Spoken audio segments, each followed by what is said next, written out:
Oh, hello. How you been? How you doing? Good. You had a baby. All that. I mean, the missus had a baby. Thank you.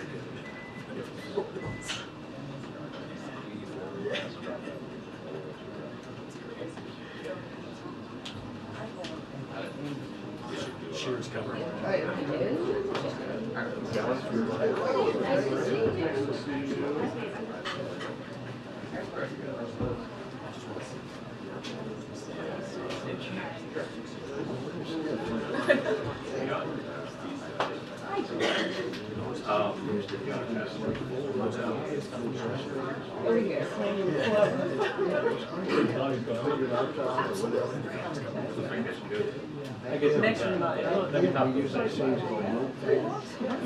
I just do this for effect. Yes.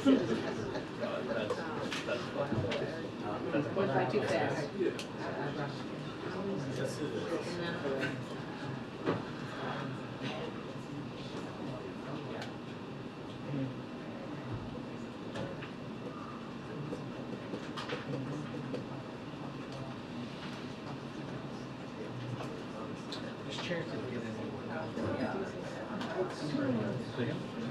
Improvement.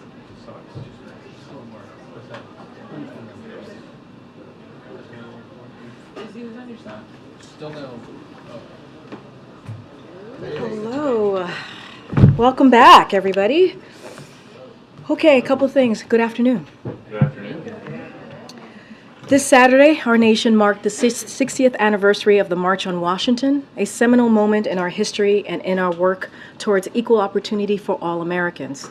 Sadly, this day of remembrance ended with yet more American communities wounded by an act of gun violence, including communities in Boston, Chicago, and Joppa.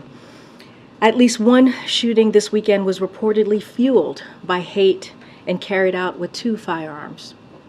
On Saturday in Jacksonville, Florida, a white gunman went on a shooting rampage at a store near historically black university and killed 3 black individuals.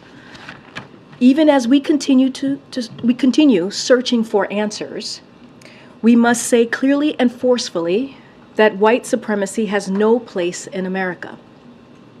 As the president said in his statement yesterday, we must refuse to live in a country where black families going to the store or black students going to school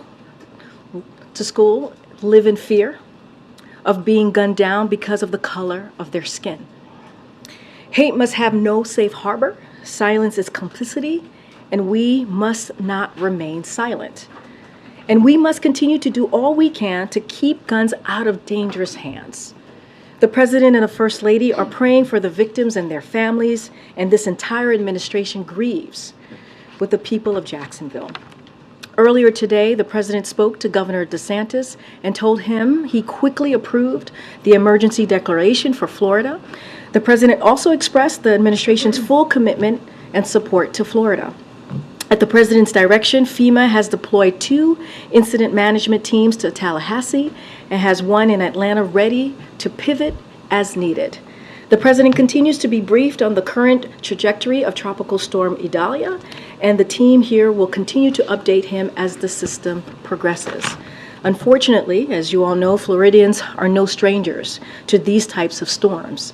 It's important that people prepare today, get supplies, so they get food, water, and charge your electronic devices. People should visit ready.gov for tips on how to prepare. Lastly, if you are in the storm's path, please listen to your local and state officials for guidance on evacuations or any updates. As we just announced moments ago, President Biden will travel to Hanoi, Vietnam on September 10th, following his participation in the G20 summit in New Delhi. While in Hanoi, President Biden will meet with key leaders to discuss ways to deepen the cooperation between the United States and Vietnam. The leaders will explore opportunities to promote the growth of technology-focused and innovation-driven Vietnamese economy, expand our people-to-people ties through education, exchanges, and workforce development programs, I should say, combat climate change, and increase peace, prosperity, and stability in the region. And on Monday, September 11th, the President, the Vice President, First Lady, and Second Gentleman will mark the 22nd anniversary of the terror attacks on September 11th, 2001.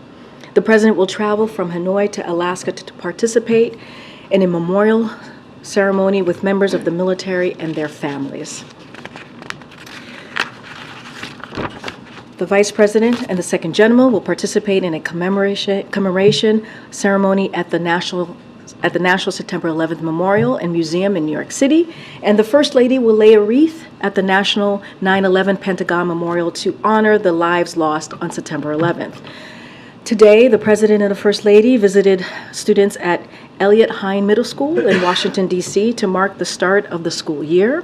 This visit kicks off a number of back-to-school activities for the First Lady this week, as well as Secretary of Education Cardona will soon hit the road for a back-to-school bus tour. When President Biden took office, less than half of the kindergarten to 12 students were going to school in person. Thanks to his swift actions and historic investment, every school in America is open safely for in-person instruction. The administration remains committed to supporting schools and the students they serve. And today we are joined by the senior advisor and president to the president and director of the Office of Public Engagements, Stephen Benjamin, who is here to discuss the present March on Washington commemoration engagements today. And the floor is yours, Mayor, if you're ready. This is also his first time in the briefing room, so welcome. Yeah, come on up. Come on up. That means be nice to me. Be nice to him, yes. So today, the President and Vice President Harris will commemorate the 60th anniversary of the March on Washington. As you may have seen, the Washington Post op-ed penned by the President to commemorate the sacred day and outline how the Biden-Harris administration is working to fulfill Dr. King's dream of redeeming the promissory note of our nation. The President and Vice President will meet privately with organizers of the march, community leaders, and members of the King family shortly, in just about a half hour. This meeting will take place exactly 60 days after the initial Oval Office meeting between President Kennedy and Dr. King on the morning of the original March on Washington. Later this evening, President Biden will host a reception as well and provide remarks to commemorate the 60th anniversary of the founding of the Lawyers Committee for Civil Rights under law, and I'm happy to take any questions you might have right now. Okay. 60 years today. 1963 was a pivotal year in civil rights.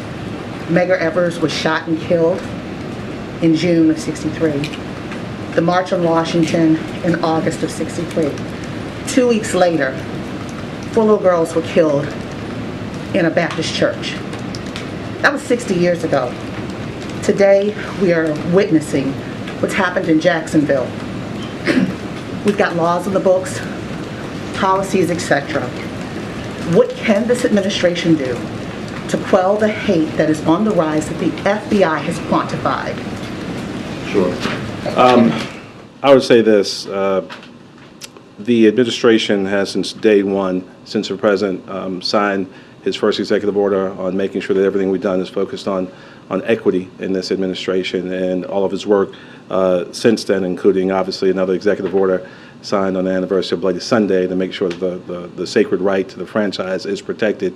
It is sacrosanct in everything this administration does. Obviously, there's a full investigation going on in Jacksonville right now. We're going to let law enforcement authorities do their job.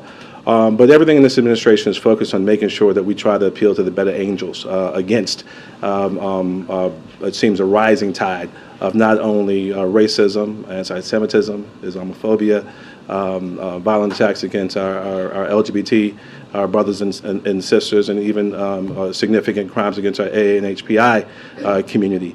That's why it's so important that we remain vigilant every single day from all aspects of the administration, a whole of government approach, recognizing that there's work yet to be done. It's important to note that while we're not where we want to be, we're certainly not where we used to be. The progress that has been made, not only in the Biden-Harris administration, which has had a number of historic firsts, I might add, but over the last 60 years, this country has come a long way.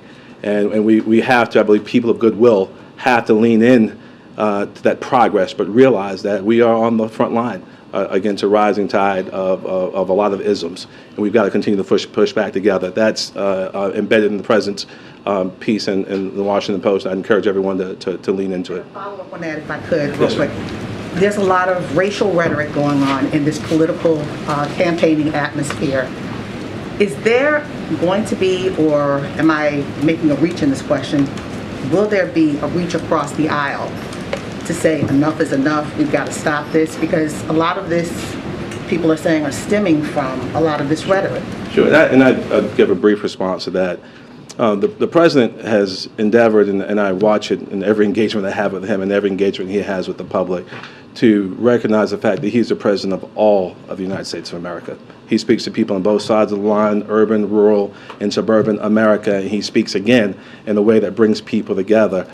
That will continue to be his position as well as the Vice President's position. But yes, it requires the President, the Vice President, but all of us, again, to lean in and make sure we're working to pull people together and push back against that rhetoric that we do see, April. Thank you. Thanks, Mayor. Does the White House see any connection with the changes that the Florida governor has made in teaching about African American history to the kind of violence that we saw in Jacksonville? The President has been very clear, again, in the piece he penned this morning, and I think probably more so in action, his actions last month in working to establish the monuments to Emmett Till and maybe Till Mobley, of course, recognizing, commemorating the sad event of his murder, but also recognizing the courage of his mother in making sure that she helped light the fuse that set in action significant events of the civil rights movement. That action, establishing these monuments in Mississippi and in Illinois, was meant to make sure people understand that we cannot rewrite American history, that we have to tell the good with the bad, and that is edifying to the soul of this country. And the President, since day one, you've heard him talk about his personal reaction to Charlottesville. Redeeming the soul of America is central to who Joe Biden is as a man and why he chose to run for president as a candidate. So I don't think it's a stretch to suggest that trying to rewrite American history is not only wrong, but it also encourages our children and those among us not to lean in to the beautiful and also painful past of what our history looks like, and encouraging people to move forward together. Thank you for the question. Looking at the op-ed today, a lot of the achievements that are listed in here obviously resonate but have to do with the economy, lowering unemployment, health insurance, investing in small businesses. I'm wondering if the administration still believes that those achievements will resonate when you still have hate crimes happening across America. You still have Supreme Court decisions that have obviously led to setbacks in some of the more sweeping proposals by this administration, such as student loan relief or even affirmative action, when many people still feel that their civil liberties are being infringed upon. Is the administration confident that some of these economic achievements will really resonate among Black Americans throughout? Sure. Well, we certainly hope so. Not only in the context of electoral politics, but simply because it's the right thing to do. The President has been incredibly supportive of and hoping for passage of the John Lewis Act, encouraging we protect the sacred right to vote, and certainly even the George Floyd Justice and Policing Act, to make sure, of course, we've led from the front as it relates to federal authorities and chokeholds and the like. But we'd like much more support from Congress in moving these things forward. It is a difficult environment to move forward some legislation, but every single thing that we can do by executive order the President has been leaning on. There are a lot of challenges that people face, but we certainly believe that part of Dr. King's message and all the other amazing organizers of the March on Washington focused on the economy and jobs and freedom. So these amazing investments that have been made in black businesses and minority-owned businesses, small businesses across this country, on making sure people have access to health care, more people insured now than ever, $35 insulin, making sure that people don't have to make decisions between poverty and getting the medicine that they need, clean water. Removing lead pipes from communities all across this country. I do believe that when the rubber hits the road, people will pay more attention to these dramatic investments in their quality of life and listen more closely to these important issues. But that's politics. I want to make sure we stay closely to the lead pipes policies. too. Is the administration still on track to do that in the next decade? As far as I understand. Gotcha. Thank you. Mr. Mayor, the president said yesterday that he will speak to the people of Jacksonville. Does he have any plans to visit the city and to meet with folks? And has he spoken yet with any of the families of the victims of that shooting? As of right now, the president has spoken to the mayor and to the sheriff. And obviously, as Karine mentioned, he had a separate conversation with the governor today. As of right now, I don't think there are any travel plans, but obviously that is always subject to change. Has he reached out to the families of the victims, or does he have any plans to speak? As far as I know, I think that the victims are only identified as of this morning. So I don't believe that, but I can't speak to it with any facts. Thank you, Mr. Mayor. Obviously, students are going back to school around this time of the year. The president has talked about book bans. A lot of these bans are going into effect. Could you talk about what the White House, what the administration is doing to address the fact that, as you talked about earlier, parts of Black history, parts of American history are being impacted by these book bans in various states? Sure. No, it's so important. And purely, if some people, we come from a world where we know that even two people equally yoked can see the same thing very differently. Rewriting history is not necessarily one of those things.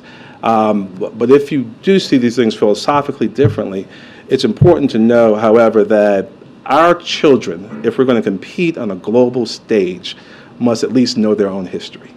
You can't step into a job interview on one of the other continents and the people in that room know more about your history than you do.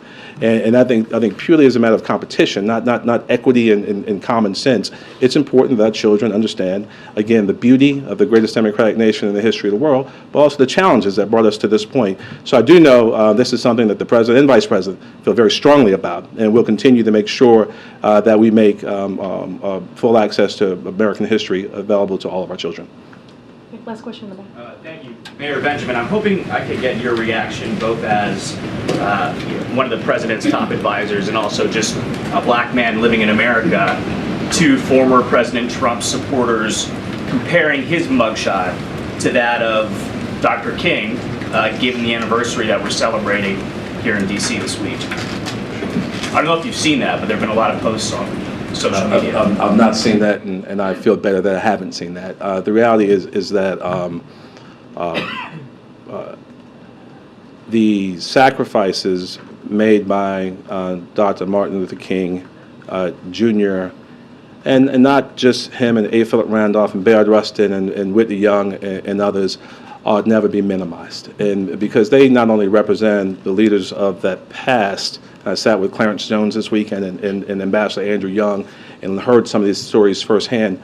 But they represent the sacrifices of so many people we don't know. People who labored in anonymity, who gave everything, who marched and cried and died so that this nation might live up to its better angels, might live up to its promise. And I think it's so important that as we look backward, that we work to preserve the importance of that legacy, because it's going to quickly determine how we look forward and determine what America is going to be like, not 60 years ago, but 60 years from now.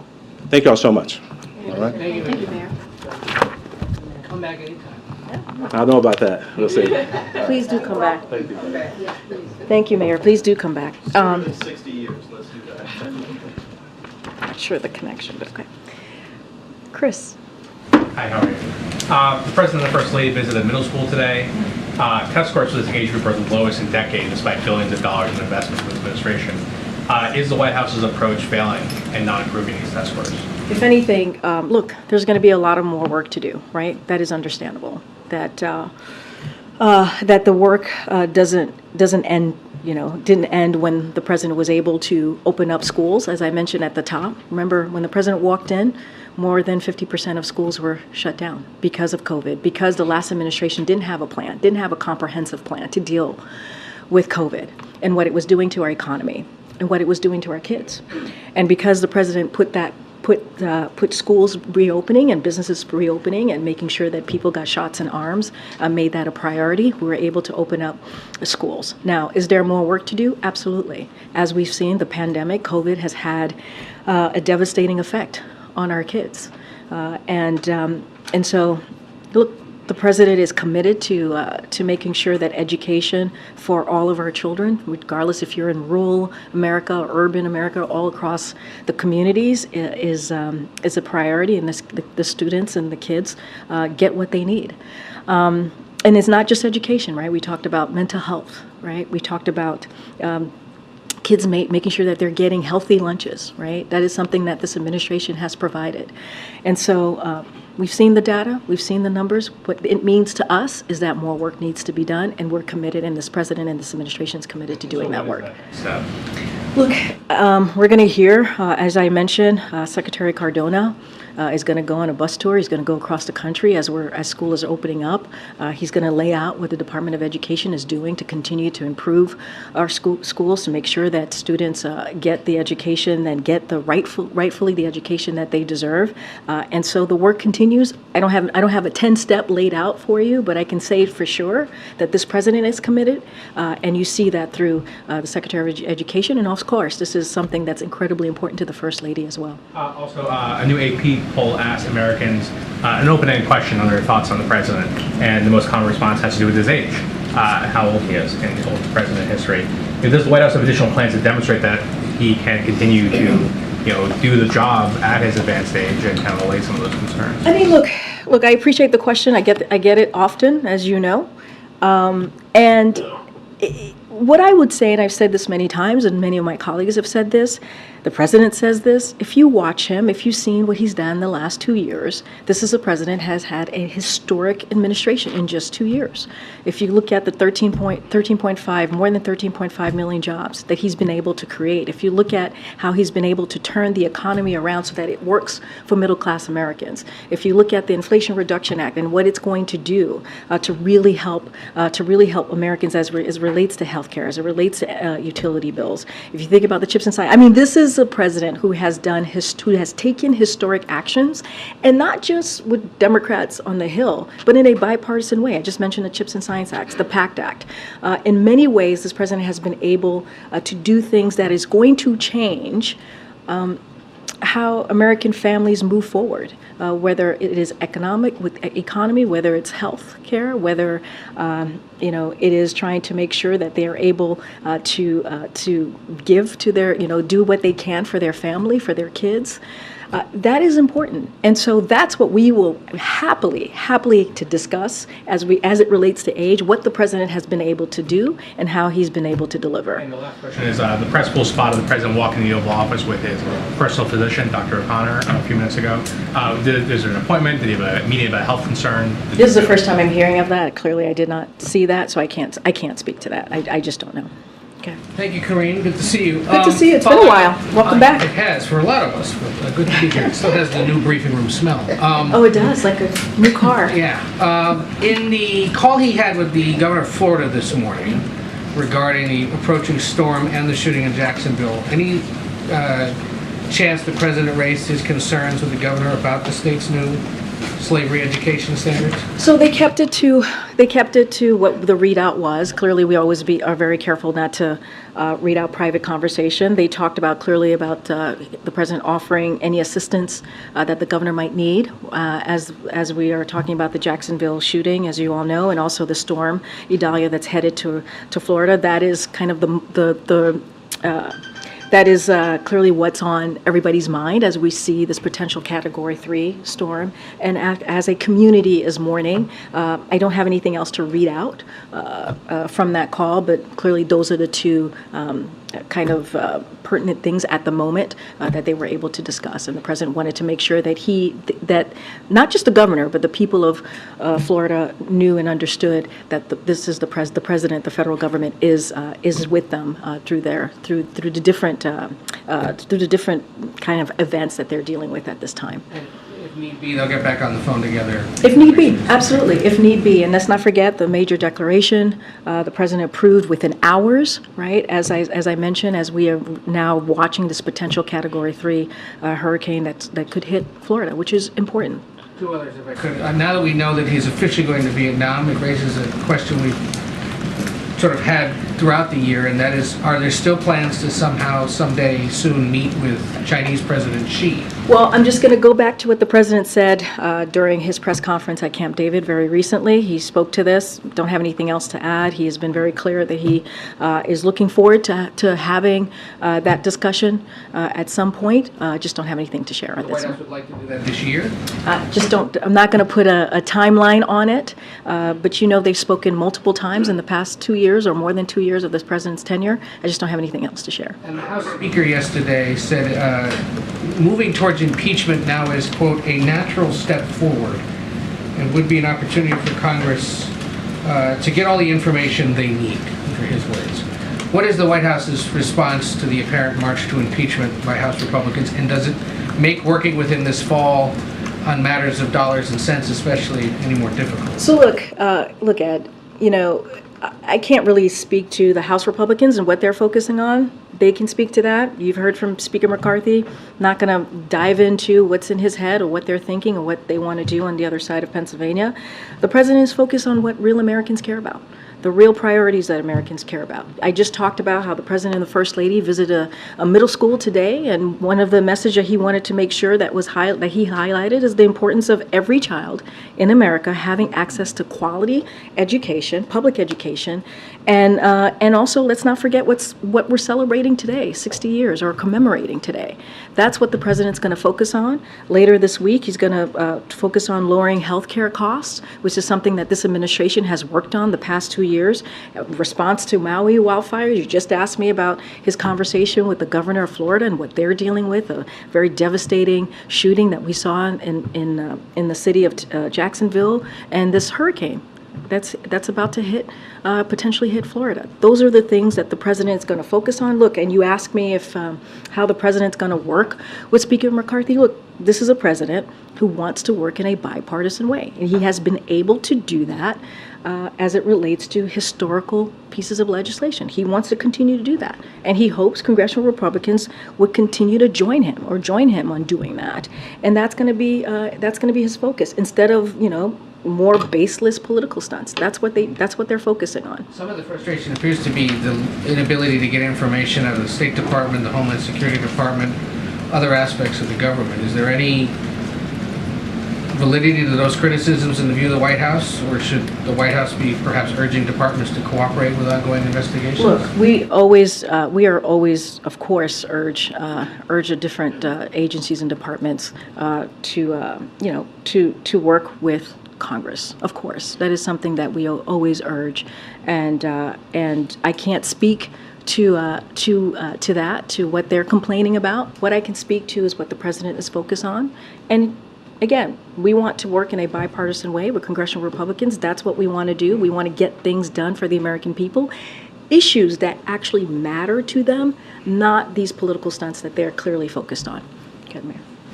3 U.S. Marines were killed in this Osprey crash in Australia during a training exercise. Has the president been briefed on any early read or early information about the potential cause of this? Any sense about whether it was weather-related, mechanical? So any specifics to what caused it and what was related to it, I would certainly refer you to the Department of Defense for any specific questions.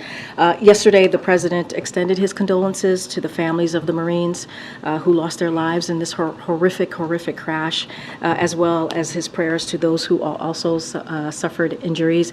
Any additional information on the specifics of the crash or what caused the crash, I would have to refer you to the Department of Defense. Does the president have any broader concerns that we are seeing, it seems, too many of these aviation incidents, these mishaps in the military, does he feel there needs to be some sort of a reevaluation or reconsideration of training or focus on maintenance? Look, the president, of course, is when it comes to our military force, he's always going to be concerned. He's always going to want to make sure that they have everything that they need, and of course that they're safe. Anything related to this, I don't want to get ahead of what the Department of Defense might be looking into, what might be causing this. I don't want to get ahead of them, so they would have to answer more specifically on those questions. One additional question on the House Speaker. He's also said that he's likely to investigate the federal response to the deadly wildfires on Maui, saying he's very concerned about the response. What do you make of that, and does the White House stand by your response and your efforts in the aftermath of this tragedy? Anything you would do differently? No, I appreciate the question. A couple of things I want to say. Since the onset of the unprecedented tragedy that we saw in Maui, the president launched a whole of government approach. You've heard me say that. You've heard him say it directly. You also heard the FEMA administrator say this as well, in effort to support the residents who were affected by the communities. Let's not forget, they not only they lost so much. They lost historical land. They lost their community. And also, as soon as the governor in Hawaii, Josh Green, and he has said this himself, requested a major disaster declaration, the president signed it. And you've heard from the governor, you've heard from the two senators who have lifted up and said how quickly this president responded, the federal government responded. So I would just refer you to their own words. Last week, as you all saw, a week ago today, the president, the first lady, they met with survivors, they met with emergency responders and state and local and federal officials. They saw firsthand themselves the overwhelming destruction that caused the wildfires, and it was heartbreaking. And so what I can say here and now, and as the president has said, he is committed to delivering everything that he can to the people of Hawaii, what they need, and we will be with them as long as it takes for them to rebuild. The president has been very clear about that. The first lady clearly has supported that. The FEMA administrator has said that. I will say this. What is currently on the ground, the federal government has deployed more than 1,000 staff members on the ground, and the FEMA has already given nearly $15 million in assistance to families. And so, again, we will be there, the federal government will be there, certainly at the direction of the president, as long as it takes for this community to rebuild, and certainly our hearts continue to be with the families and the people in Hawaii who have lost so much. Closer to determining what brought down Prigozhin's plane? So, look, a couple of things on that. I know that folks have had questions on Prigozhin. So we are increasingly confident that Prigozhin died in the plane crash that took place on August 23rd, this past Wednesday. I don't have any new assessment for you on this, so I'll just leave it there.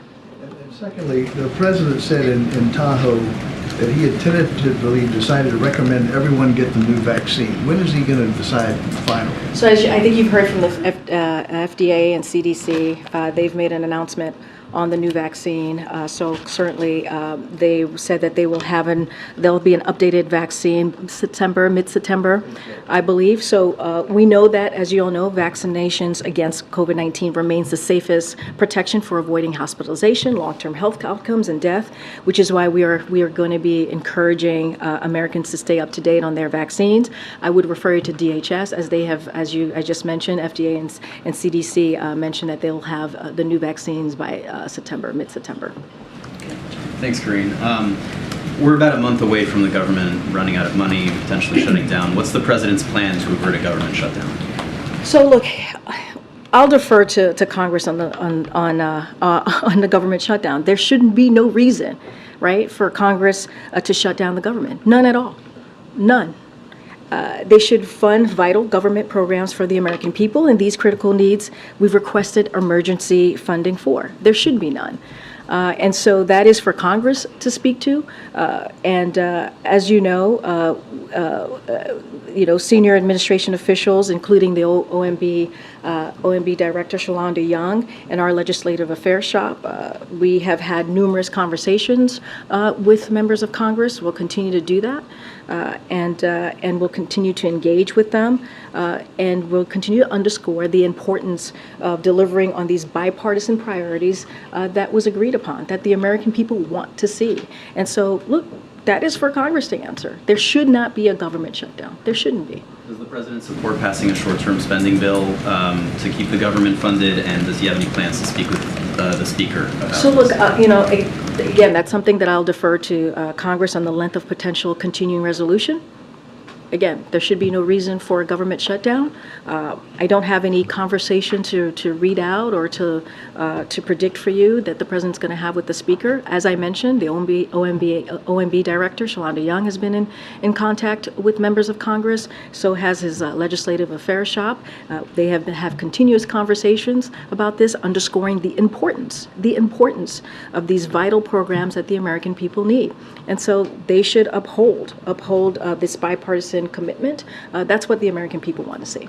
And then as it relates to COVID vaccine funding, the president said that he had signed off on a proposal internally to present Congress with a request for additional funding. Do you have any additional details about the size of that funding request, what it would be used for, and what would the impact be if Congress does not provide that additional funding on Americans and their ability to get that vaccine? So I don't have anything new to say or to add to what the president said at this time. What I can say is that we are prepared for the fall.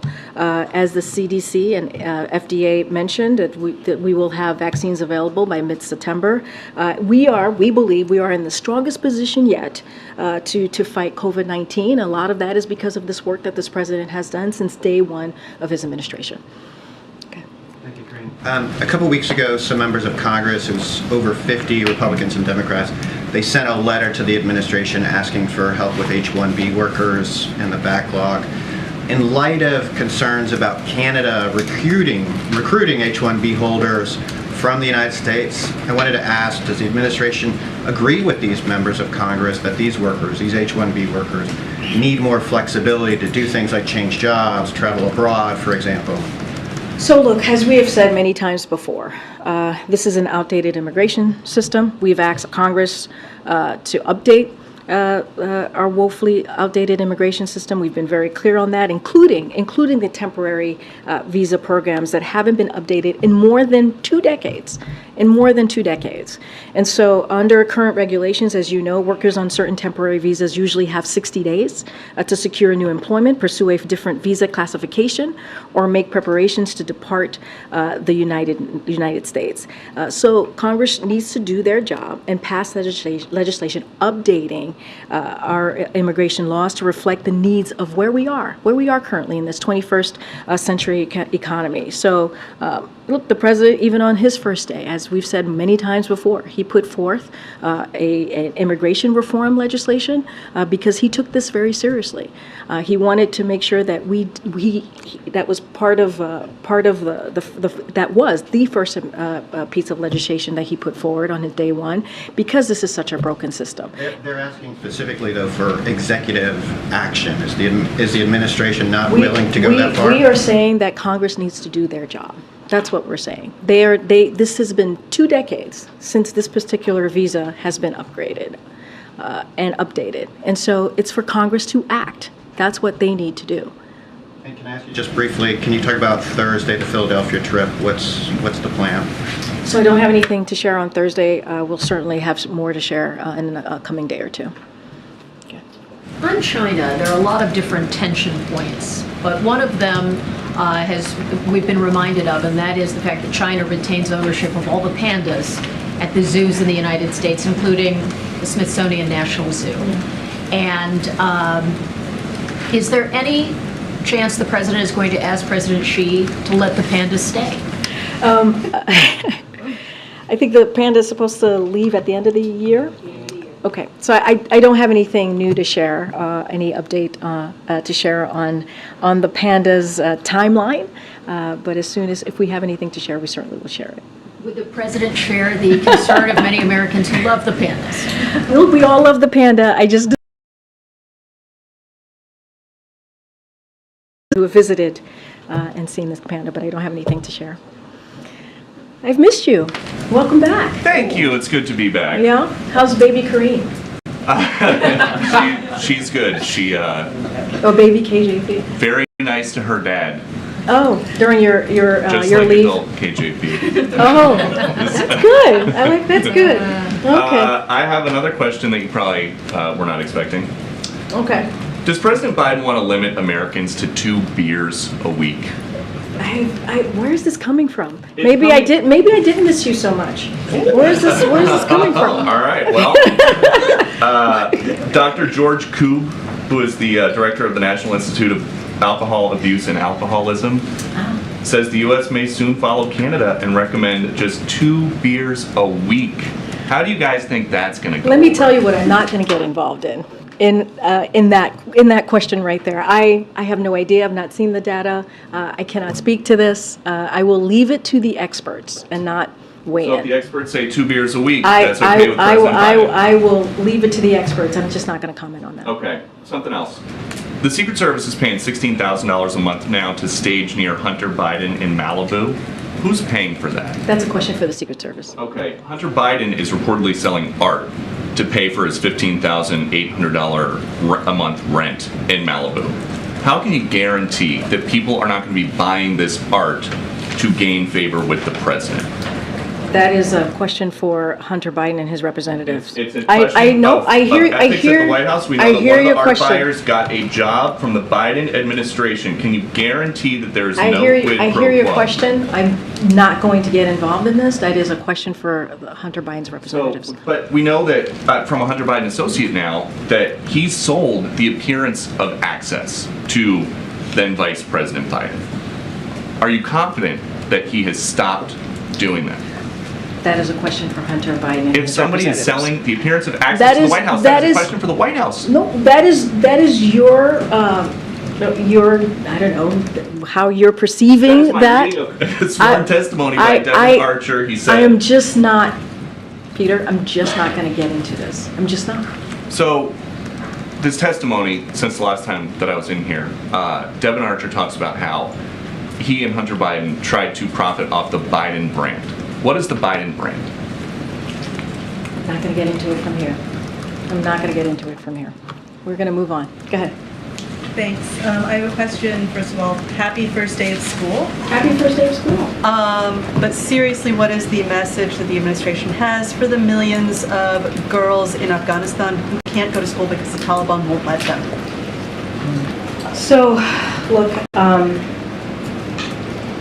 the president has always been very clear about the importance of girls, not just here in America, but globally, being able to live freely and be able to go to school and get the education.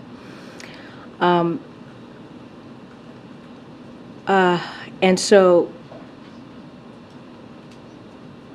we have been very clear in laying out our concerns, such as girls' education, with the Taliban. We have been consistent with that. We have been very clear of that. And so we also remain laser focused on trying to support and assist the Afghan people without bolstering the Taliban. And so that's something that we're going to continue to do. That's something that the president's going to continue to be clear about, not just him, but his administration. And so that doesn't end today and 2 years ago. That certainly will continue throughout his administration. For the girls themselves, I guess. Well, look, we have, this is a president, this is an administration that certainly supports girls being educated. Again, not just here, but also in Afghanistan.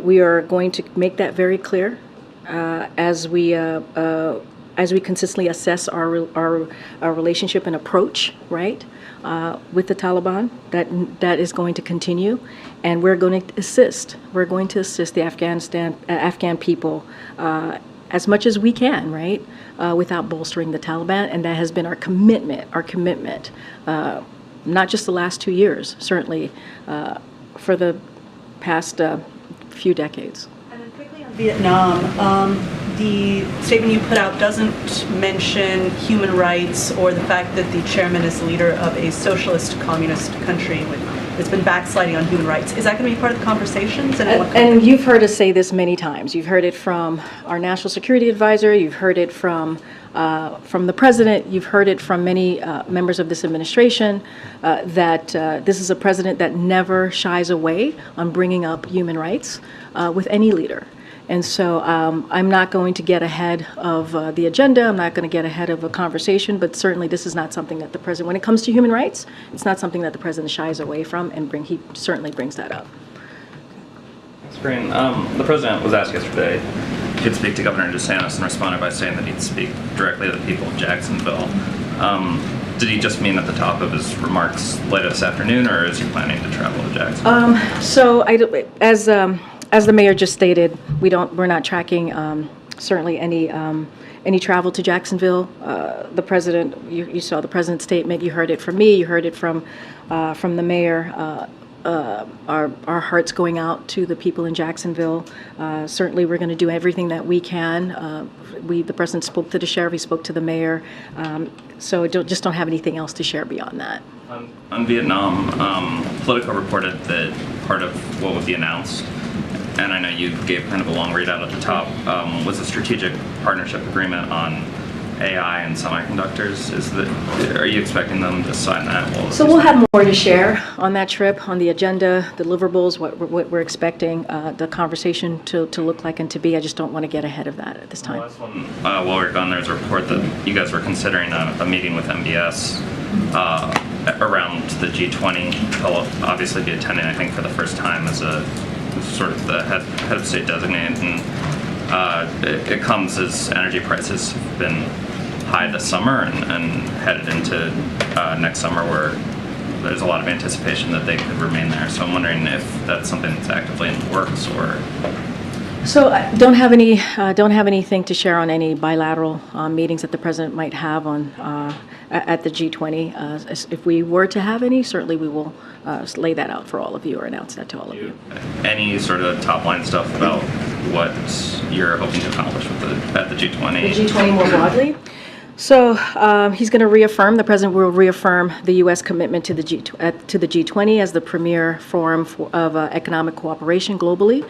He'll discuss a range of joint efforts to tackle global issues, from the clean energy transition and combating climate change to mitigating the economic and social impacts of Russia's war in Ukraine. Obviously, that will be a big part of the conversation, to increasing the capacity of the multilateral development banks, including the World Bank, to better fight poverty and take on the significant transnational challenges that are afflicting countries across the world. So we have a packed agenda, as you can imagine, and we'll have more to share in the coming days. And again, any bilateral or meetings that could potentially happen around the G20, we certainly will share that with all of you. Thanks, Karine. I wanted to get your response to some comments from Senator Sanders over the weekend. He said the president has every right to be proud of his record, but he seemed to suggest that the president should spend less time touting his record and Bidenomics and more time speaking to the anxieties of Americans who are still struggling in the current economy. He said Democrats up and down the line are going to have to be much clearer to the American people as to what they stand for. I wonder if you have any reaction to that. So look, first, we're very thankful to Senator Sanders for certainly being partners with us in passing some of the key pillars of Bidenomics, right? When you think about the key pieces of legislation, historical pieces of legislation that had led to unemployment being under 4%, when it led to millions of jobs being created, when it leads to middle class really rebuilding that middle class, not leaving anyone behind. Certainly, Senator Sanders has been a key partner, and we really appreciate the efforts that his leadership, I should say, in Congress in making that happen. And so, look, we agree with the senator, right? When it comes to what we're doing is just the beginning, right? This is this is part of trying to make sure that we do build a middle class, that we build an economy from the bottom up, middle out. That is incredibly important to this president. That's why he has said that the last 2 years. It's not just the last 2 years. He doesn't believe in trickle-down economics. He knows that doesn't work. And so when it comes to the president going out there and talking to the American people directly to let them know what this administration has been able to do with the help of senators like Sanders, I think it's important. We think it's important for them to hear directly from this administration. And so, look, we think there's more work to do. We're going to hear from this president this week about how he's going to continue to lower costs, right? Lower healthcare costs for Americans, something that the president, has been leading on, and his administration has continuously put out ways to do that. Inflation Reduction Act, how it's going to be able to help Americans lower costs, healthcare costs, how it's going to be able to make sure seniors are not paying more than $35 on insulin. All of those things are key. They're critical. They're important. And so the work continues. The work continues. And so we agree with the senator. Yes, the work continues. And hopefully we can continue to work together with him on getting that done, getting more done for the American people and American families. Okay, Karen. To go back to the president's comments from Friday about the COVID funding request, when he said he was asking, or he signed off on a proposal to present to Congress a request for additional funding for a new vaccine, why was that not included in the $40 billion supplemental funding request to Congress that was sent out this month? I don't have anything else to share on the president's comments at this time, so I want to be very clear at that. Just don't have anything else more to add. What I can say is that we are prepared for the fall. We believe that we're prepared for the fall. We believe that we are in a better position than we've ever been to combat COVID-19. And that's because of the work that the president has done. You heard from FDA, you heard from CDC, who've said that there's going to be new vaccines that's going to be available mid-September.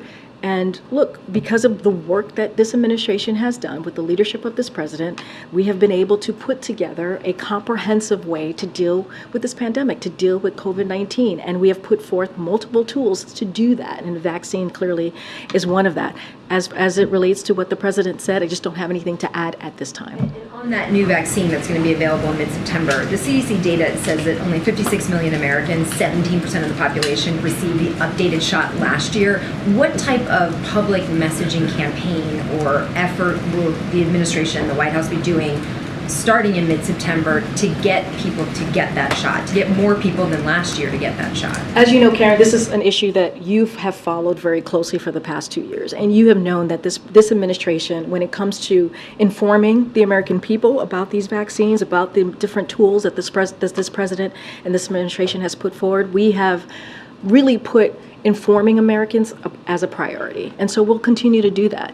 We know that COVID-19 vaccinations are the safest protection for avoiding hospitalization, long-term health outcomes, and death. And that is why we are going to continue to encourage Americans to stay up to date on their vaccines. And so you'll hear more from us on that. And as you know, that is something when it comes to informing Americans, American families about about the vaccine, we certainly have been really something that we put at the forefront as we move forward with our comprehensive approach to dealing with this pandemic. I would also refer you to the HHS on anything more specifics on this new vaccine. Go ahead, Naya. Thank you. Question on foreign policy. Israel Foreign Minister revealed that he met with his Libyan counterpart, which led to her firing and demonstrations in protest. Does this complicate the administration efforts in expanding on the Abraham Accords and kill any chance of normalization now between Israel and Libya? It was reported that the administration is angry at the Israeli leak of the story. So on that particular question, I would have to refer you to the Libyan Government of National Unity and the Government of Israel. That's where I would have to refer you on that particular question. I just don't have anything else to share on that. Mr. Brown went to Libya and he met with the Prime Minister, and he encouraged him apparently to approach Israel for this potential relationship. So the administration has an interest in this. No, I understand the question. On any conversation or meeting, I would have to refer you to the respective governments. Given what you've said so far about the president's preparing for COVID and being ready for any sort of fall surge, and what the president said today at the middle school, Does the administration believe that all of the resources are in place, that they're adequate? Should there be a case uptick that maybe is concerning to some districts and they maybe consider whether or not to leave kids in the classroom? So a couple of things. I've talked about the historic progress that our administration has made in the ability to manage COVID-19, so that it's no longer a meaningful disruption to the way that we move in our day-to-day life, right? So that is something that the president has taken seriously. We believe we are in the strongest position yet to deal with COVID-19, as I've said multiple times at this point.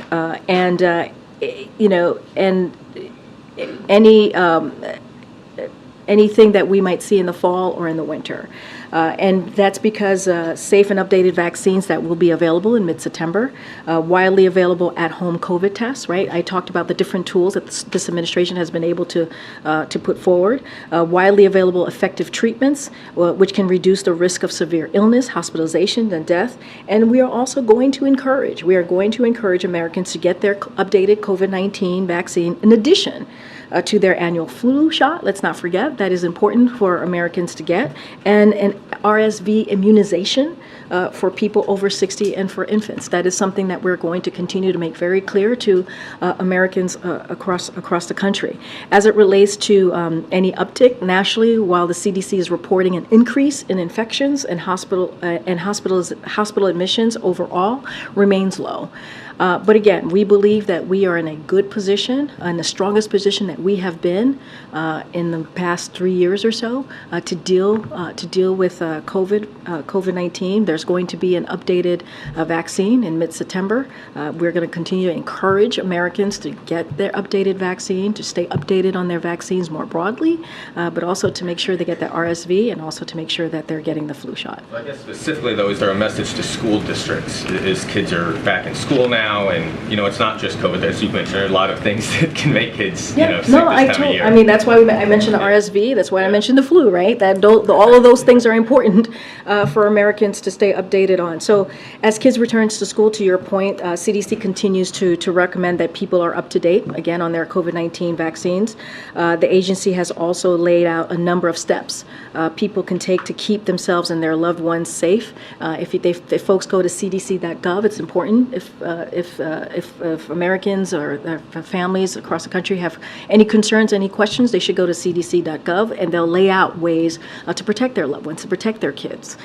Decisions is at the district level, as you all know, when it comes to any decisions on what tools they're going to use, whether it's masking or whatever, however they're going to move forward. That is something that's decided on a local level. But again, the CDC has laid out ways for for schools and families to move forward if they have concerns. But again, we are going to continue to encourage folks to be updated on their vaccine, the RSV, let's not forget, make sure they get that, and also the flu vaccine. All of those things are incredibly important as we head into the fall and winter months to keep our loved ones safe. Thanks, Karine. So on oil, the administration is engaging now with dictator Nicolas Maduro to increase oil production. Why not, through regulation, show encouragement here in the U.S. for oil production?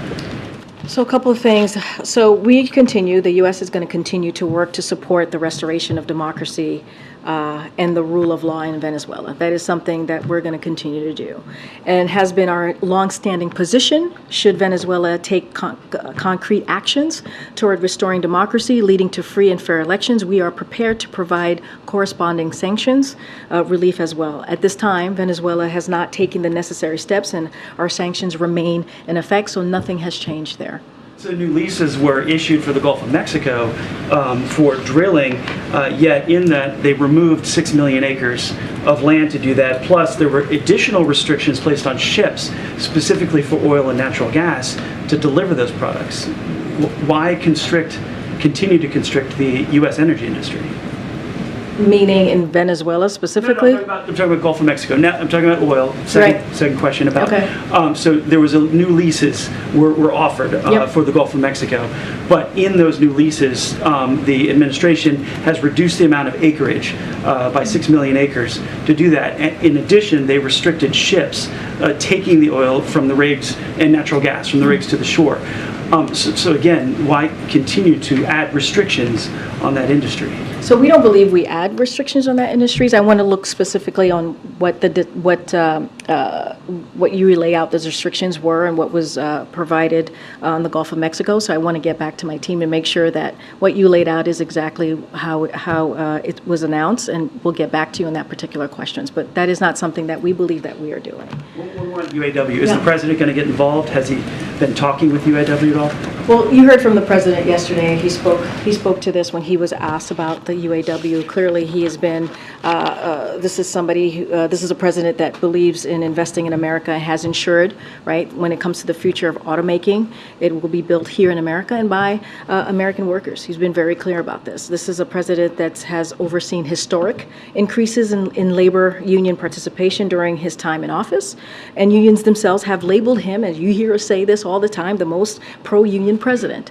And so, look, we're not going to read out every conversation that this president has with parties in these negotiations, but the White House remains in close touch, as we have been in many of these other discussions with the UAW and the big three automakers. Look, the president believes in collective bargaining, as you hear him and you hear us say all the time, and it has worked. We've seen it worked in the past 2 years. Okay. Oh yeah, we have to gather for the next event. We'll see you tomorrow, guys. Thank you, everybody.